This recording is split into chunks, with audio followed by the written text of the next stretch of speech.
And welcome back to Thoughts of the Roundtable. I know we were gone for like a month, but it was with good reason. Paul and I took a few vacations and got to live life. I took one. Oh, really? Just one. I took a few. But together we definitely took a few, so it kind of counts.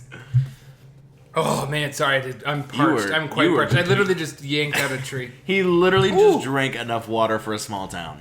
18 ounces down the hole. You were like the clown from It. You were like, the sewer system of water is perfect right now. So we're going to tell you a little bit about what we've been doing in our month's absence. Ass? You said ass three times. I literally sounded like Dan's ass. It was like absent. So we're talking about what we did. So I'll go first. Right. I did 2 trips to Columbus. Both were pretty cool, but a lot of my stories have to do with Vegas. So we went out to Vegas. It was my sister's 21st. I got tickets for Gaga before they became expensive because, you know, I'm smart like that. My mind Hasn't is just... she been doing that show for like a year now? Yeah. She's been... It's not expensive yet? Well, when I bought them, it was 3 tickets plus, like, the fees. You know how, like, the tickets go. It'll be like... Here's the money for the ticket. Oh, Fun fact, they're trying to govern those now. There's laws coming about those. Really? The convenience fees and stuff. Yeah, the stuff. convenience fee, the processing fee, the holding fee. Sometimes they're more than the ticket itself. Oh, absolutely. Anyways, how much was it for 3 tickets? With all that, $380. But oh, that's not so bad for 3 tickets. I think they're going like $600 a pop right now because it's just so exclusive. Why? And she won an Oscar, and the movie did so well, and damn. Yeah, so I was smart. I was like, she's gonna do so. I don't well even like with this Lady movie. Gaga that much. I know, or and at I all, cannot really. believe we do this podcast together because that's kind of offensive to me. Yin and yang here. It's kind of a hot. I almost said it's kind of a hot crime. I meant to say it was a hate crime, but a hot crime. So my first story has to do with getting a rental car. Honestly, that's my first story too. Oh my god, really? Yeah, so I'll let you go. This is the hashtag rental car episode. So I am very relaxed in certain ways. Pretty much every way. I've never really seen you too amped up. Oh, okay. Oh, are Not you really? Okay. I couldn't tell if you were being sarcastic. No, I really have okay. never seen you like get overly like mad or angry about anything. Yeah, well, that and also like I'm low maintenance. You know, like I don't need glitz and glamour, pearls and diamonds. You know, I keep it basic. So my mom's like, hey, listen, while you're out there, why don't I just get you a rental car and blah blah blah. And I was like, sure, like. That would be convenient. Economy Kia Rio, something like that. Yeah, something chill. And my dad wanted to go out to the canyon, which is Grand my Canyon? third story from the You know what's Zion. really odd? Mine involves the Grand Canyon. Well, mine involves the Zion Canyon. Oh, okay. Which is a little bit more exclusive than the Grand Canyon. Wait, you mean Zion? Zion? It's Zion. Z-I-O-N? Yeah. It's Zion, buddy. Oh, I like Zion. But we'll go with Zion. Sorry. We'll I was go at Zion National Park earlier this year. Oh my gosh, yeah. So we'll talk about that. But anyway, back to the rental car. So we get off the plane, and I have to say, the Las Vegas airport is lovely. It's a really nice designed airport. It's because some airports are just poorly designed. McCarran? Was it? McKinnon? McCuster? I don't Something. know what it is.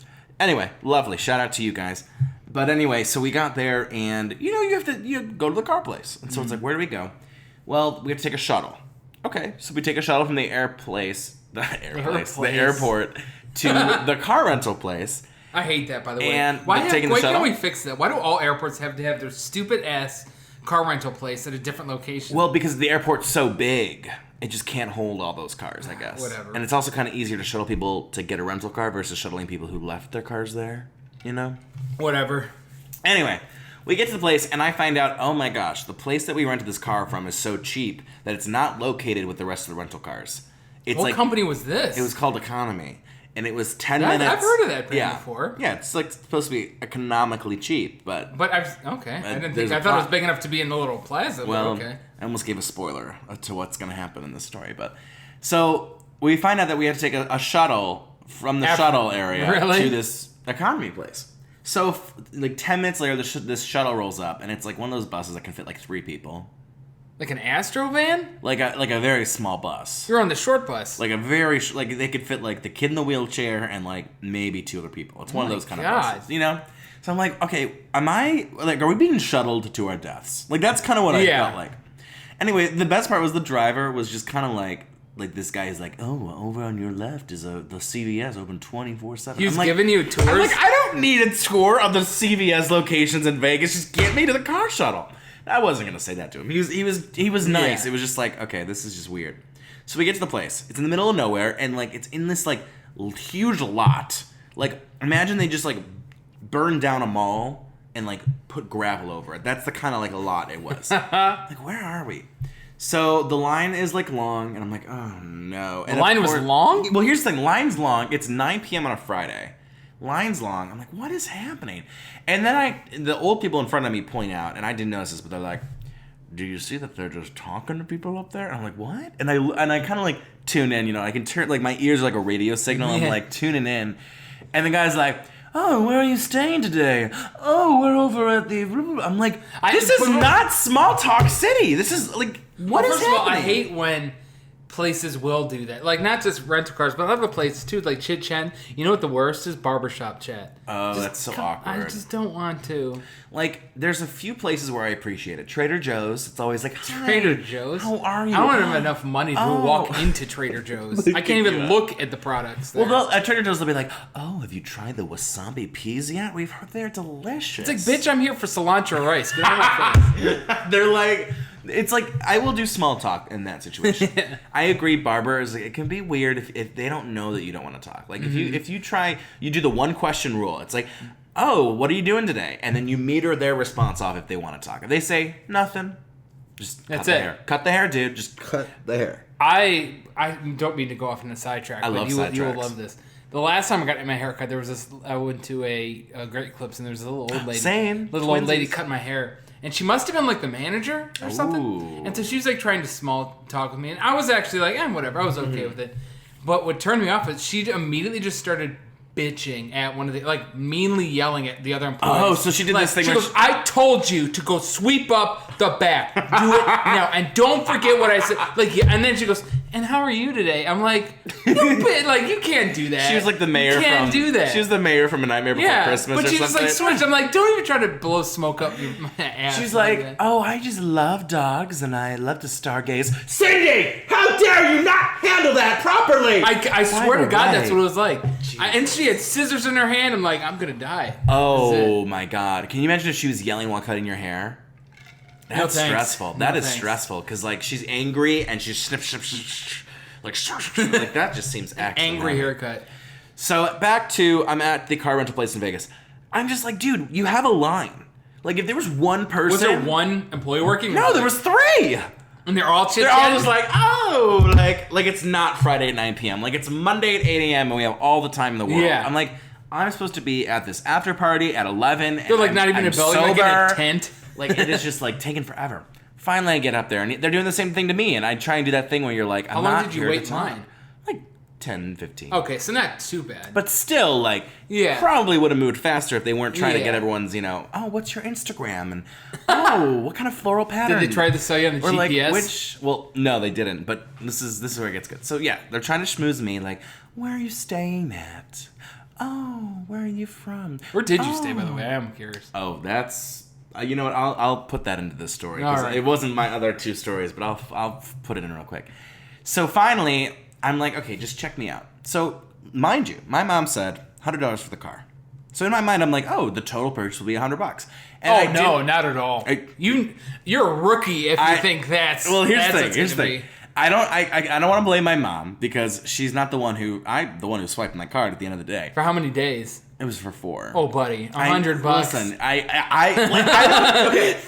chill. I don't really do this stuff. I'm just like, okay, no problem. So he's like, okay, after fees, and you need to put down a $200 deposit. It's gonna be $628. Yeah, it sounds about right. I'm like, what? Well, for an economy one, if you're going with like Enterprise or one of the bigger ones. No, for an economy car, it's pretty damn expensive. Well, I'm just like, here's the thing. I thought you were going to say 400. I did get the 200 back, so it was like 400.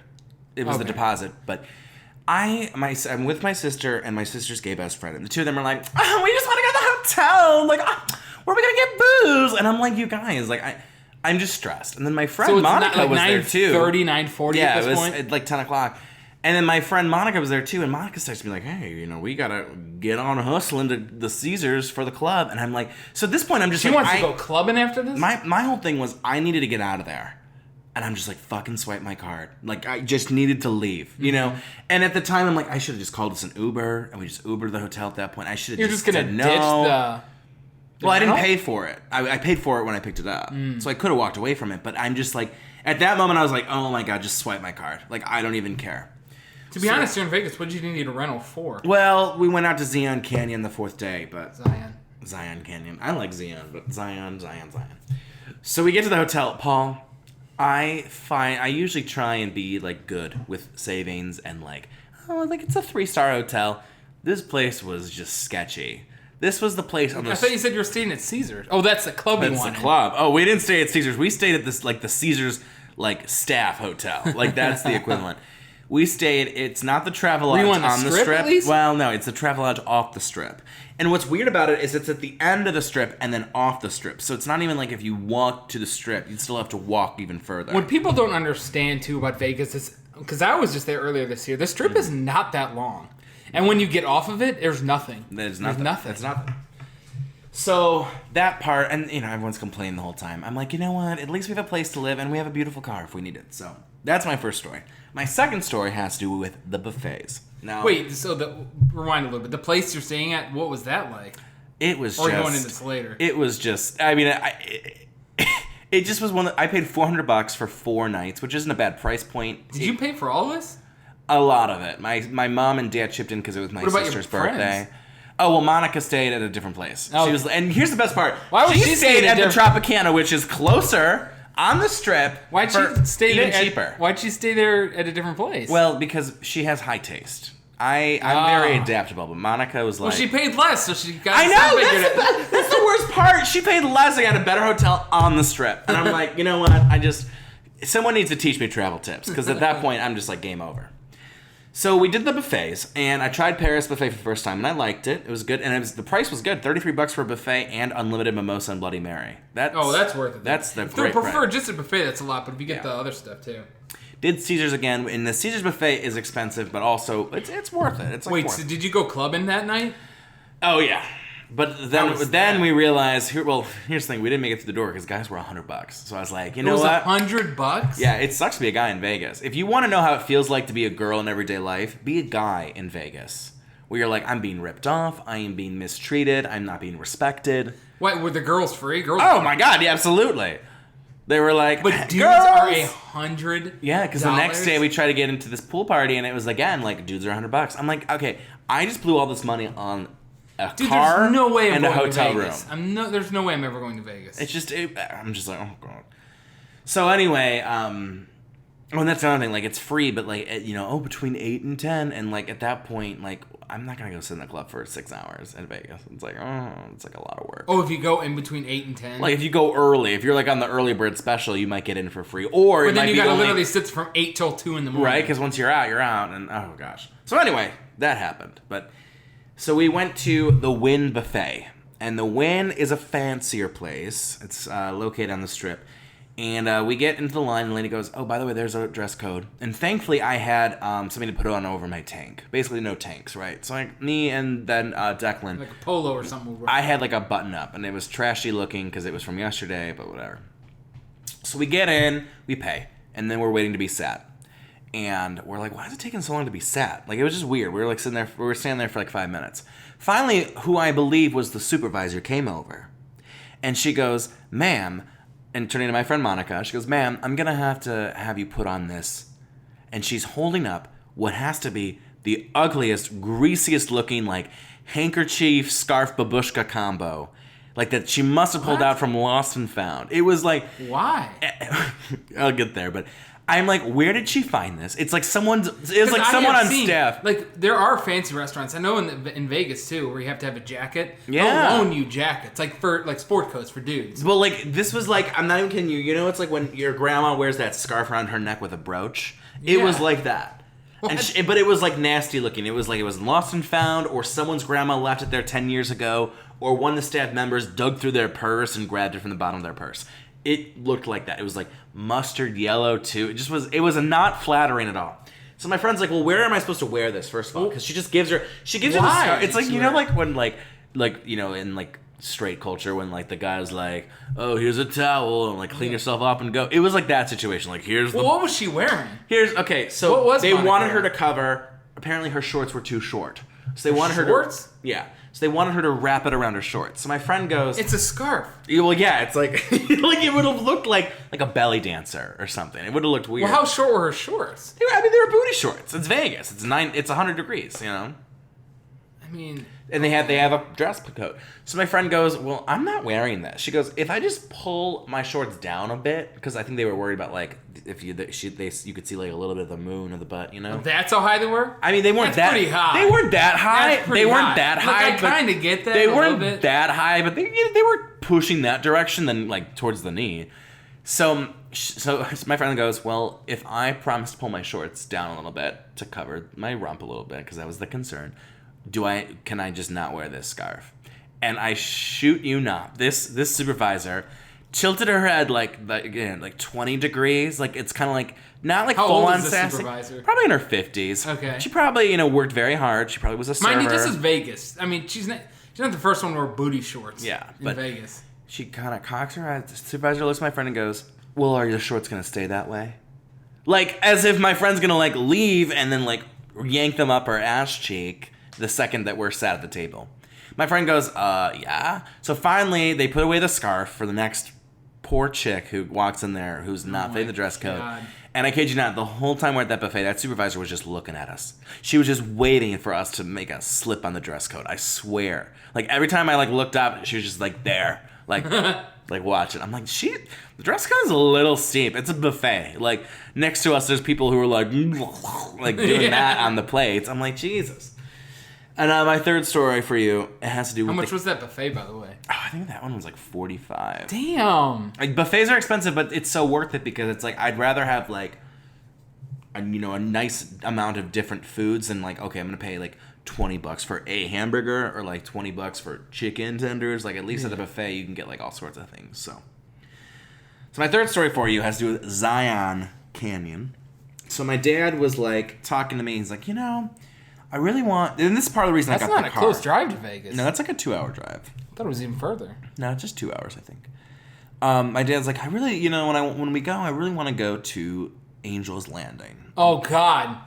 Okay. That's the hardest climbing in the fucking world. Paul, listen. People die on Angel's Landing. Listen. I go... Oh, yeah, sure, Dad. Like, we can do that. I'm not... Are you serious? Paul, I didn't know. And this goes back to the car rental thing. I'll tell you when you get there. Okay, you are jumping the gun on this story, but you'll understand. You'll understand. Because I know you, and I know Angel's Landing. So here's what happened. So we drive, and blah blah blah. Can I stop you for a second? Yeah, please. And let you know that's an 8-mile hike. Yes. Go ahead. So you don't worry. This is you'll find out what happened. There was a. I'm just trying to set it up for everyone. So I am under the impression that like we're just gonna go for like a small hike. I really just thought it would be like we're just at the canyon. Ooh, it's gorgeous. Because there's plenty of hiking photos. Like that. Oh yeah, like turn around and like call it a day. Like I did not expect it to be like a hike. I wasn't prepared. Neither of us were prepared for a hike. Let me just tell you. We had water bottles because we weren't stupid. But relatively. It wasn't like we brought the pickaxe and granola and flax seeds and dried egg powder. I don't know what else you need when you go hiking. So we roll up and it's busy. And also we get there and it's about like maybe like 11 or noon. So it's like sun. So you're already too late to start. I know. The sun is up. Let me tell you that. So we get on the shuttle. And my favorite part of the shuttle ride was like they had everyone and everyone who works there. Because I literally went to this park earlier this year, so I know exactly. You know exactly, yeah. So we get in the shuttle, and they have everyone who works the park speaks to you in the shuttle. Mm-hmm. They're like, "Hi, this is Julie from Concessions. Mm-hmm. The perfect thing to eat while here at the canyon is this beautiful pumpkin bread that we serve in the lobby." And I'm like, "Okay, Julie, I appreciate you, but like, why are you speaking on this shuttle ride?" And then I'll be like, "Hi, it's Mark from the recycling plant here at the canyon. Just a reminder, don't throw away plastic water bottles." And then it's like, "Hi, this is Cheryl." And did that Indian guy talk to you? Yeah, the Indian guy did, and just everyone. I'm like, why? Like, they must have really worked hard on this because like everyone's here to say. Well, there's something. a lot of idiots in places like that. A lot of idiots. So we know. I think it was stop 7. So we go through stop 1. It's the visitor center, and then stop 2. They have like a museum that like no one got off the bus for. Oh yeah, they'll be like, "We're here at the museum," and they're like, just like cricket. Cricket. I know, for the it's for the kids though. I'm little shows for the kids. I'm like, no one cares about this museum. I'm like, let's hustle up. And the next stop is literally 2 minutes from the museum. It's like I'm like, this should just be one stop. Like, why are we stopping twice in the same 2 feet of space? And then it gets to I think the next one, it was like, oh, this is the rest center. I'm like, we just passed 3 places to rest. Like, how many rest centers are here? And then it was the tame path. So now we're going on to where my dad wanted to go, which was Angel's Landing. And over the speaker head, it's, oh, this is Lindsay from marketing. Coming up at our next stop. And it's all those pre-recorded things. Oh, yeah. It's pre-recorded. I mean, the bus could explode and those things would still be hi, it's Lindsay. People are screaming in the background. The canyon. As the bus is just on fire. It's we will burn to death before those things stop. So we're getting there and they go, so our next stop features a beautiful walk through blah, blah, blah, and that's a very tame walk. Oh, and there is Angel's Landing, which is a very strenuous hike. And when I hear the word strenuous... someone just died on that earlier this year. Yes, trust me, I found out later. I didn't, this was all and so I hear a very chill lady say chill, yeah, it's a strenuous hike. And maybe it's because I over-exaggerate everything, but I would not call the hike strenuous. I would have called it murderous, because strenuous to me is I put in a little hard work, but it'll, it's easy. The climb, which, by the way, it was to Scout's Landing is the first half, and then technically Angel's Landing is the second half, but a lot of people just call the whole thing Angel's Landing. Yeah. Oh my gosh. It started off... I wanted to do it, because the thing is, I had looked up videos of this, and I was going to actually, try to build up for it. Katie and I were, to try to do it, but we after we got to a point where we can't do that. Well, here's where I've never been on it, but I wonder what it was like. Here's where it tricks you. It starts off basically a flat road with a small incline. Mm-hmm. And you're like, oh, is this the trail? Is this the strenuous trail? Yeah. And then there's some elevation. And you're like, okay, I'm working hard. And then... But it's still a path? Yeah, I mean, for the most part, it was a path. It's just certain places, it's well, be careful on the path. Then it gets to these switchbacks. And what a switchback is, it's basically where you're going back and forth up elevation. So you're basically, it's like a switchback. So it's kind of you're almost like a swing, the way a swing moves. And you just keep... But you're going up with it. Okay. And you're going back and forth. Don't you have to hold onto a chain at one point? I will answer all these questions. So we get to this point where I have to make this in part 2. We should do a 2-part vacation special. 2-part vacation special. Ooh. These are good stories. 2-part. I kid you not, I was like, oh, this is strenuous. Yes, absolutely. We got to where I thought was probably the halfway mark, but it turns out it wasn't. And at that point, how long have you been going at this point? Probably an hour in, right? Maybe an hour and a half, because we finally had to start taking breaks.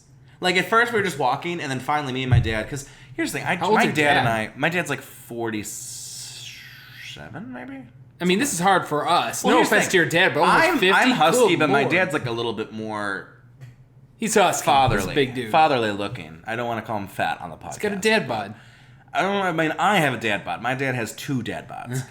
But a thing with me and my dad is we're always joking oh, you're a fatty or you're a fatty. So I was like, oh, I had this in the bag. My dad's not getting it. I will say my dad kept up pretty well. I was probably ahead for sure. I was kind of the leader, but he kept up really well. So we get to this point and finally we're okay, well, everyone keeps saying different things. Some people are oh, you're just a half hour away. Oh, you're an hour and a half. Time. Who are you asking? Well, various people on the trail. From how far away from the top. And I'm time is not art. Why does everyone have these different calculations? Yeah. Finally, this one guy, we're at this place where it was a beautiful wind. There was a wind tunnel, and I was just oh, I just want to stand there all day. He goes, okay, you're gonna have a flat road for a bit. I was finally. He's and then you have some switchbacks, and then a lot of switchbacks. And then you're at what's kind of I don't like how it goes, some switchbacks and then a lot of... what does that even mean? Let me tell you. So we move on, and it's a flat road, and I'm finally a freaking break, dude. It was just... I needed a flat road. And then we get to there was the switchbacks. And these ones weren't terrible, but they were still strenuous. It took a while. So then, I kid you not, you literally round a curve. Well, the switchbacks, you do go down at a certain point? No. It's constantly elevating you up. It's just like the way it's carved in the mountain. It's like kind of like you know the shape on the keyboard that like looks like an open mouth, like this. I'm gonna look it up while you're talking. Yeah, let's keep going. Google switchbacks. You're basically just going like it's almost like an I don't know. It's hard to say. Like you know how like an elevator goes up. It's like if an elevator went like diagonal to the left, diagonal to the right, diagonal to the left, diagonal to the right, diagonal to the left. Does that make sense? I see what you're saying. Okay, I get it. Like that. Yeah. So you're basically you're not like so. I think some people that's think a good picture. Right there. Yeah. Oh, that is. Oh my god. Oh, that might be the place. That has to be the place because literally, you turn a curve. Yeah. So you come up here, you turn this curve, and you look up, and you just see, like, what, 15, 20 switchbacks? Like, you're like, that part, Paul, I thought I was going to die. No offense, but it doesn't look that strenuous. From a Google image, it doesn't. Yeah, but you've also been going for 2 years, 2 hours at this point. It's been 2 years. 2 hours. So finally, Paul, we climb that, we get to what's kind of considered the flat plateau. And I have pics. Gorgeous. Like, stunning. You made it to the top. You were like, this is God's creation. Yeah. Like, it was one of those moments. Here's the thing, though. If we wanted to continue on to Angel's Landing, it's even worse. Like, I was looking on. You have to, like, basically climb straight up using the ropes. And there's a chain, literally a chain. Yeah, you use the chain. I turned to my dad. I'm like, we can't do that. And my dad was like, well, are you sure? And I'm like, it took us 3 hours to get here. It was already at that point, Paul, I think it was like 3 or 4. Well, the problem is it's an 8-hour round trip. So at that point, you probably legitimately are only about an hour from the top. I mean, I think some people said it was like 2 more miles, and Paul, we would not have made it. We would have fallen off. Came back. We went all this way. Well, no, apparently a lot of people go up to that point, which is, Scout's I guess it's Landing? Considered Scout's Landing or part of Angel's Landing. And then a lot of people just go up there. They're like, you know what? Thanks for having me. And then they come back down. And let me just tell you. You don't F around. Because, like I said, some girl fell off the top of that. Oh, she just. Gone. So, yeah. But I just. I can imagine you. Because I loved it. I mean, I love Have you ever seen a picture of what the top of Angel's Landing looks like? I think so. The trail is about 2 feet wide. And then either side. I'm not even joking. There is literally a chain that everybody holds onto, and you just pull onto it to like walk along with it. It's like a trail. See if I can find it. And so, hold on 1 minute. Yeah, I don't think my dad knew how strenuous. Yeah, I don't think my dad knew how strenuous it was. I didn't know how strenuous it was. Glad I did it. I had heat stroke for a little bit though. Like I literally got back and I almost vomited. Like I was that close to vomiting. Just because between the heat alone. Here it is. Here's the top. Oh my god! You literally hold onto this chain. And that's the very top. See, and I don't think we could have made that. We would have died. You would have died. I think looking at it too, we should have. Is everybody's holding on to it? I think one of those things too, like we started literally when the sun was in the middle of the sky, and it's like if we had started like 6 or 7 a.m., it would have been probably much better. But I'm proud of you. I know. Well, now I want to visit more national parks. That's on my goal. Well, why don't we call this one a wrap? Because let's do vacation part 2. Because I got some part 2. I don't think we'd have to do this in two parts, but I think we should. I think we should. Well, that was part 1 of the vacation special. So tune in for part 2 next week. My first Airbnb experience. Now that is truly worth a part 2. We'll see you next time on Thoughts of the Round Table. Later.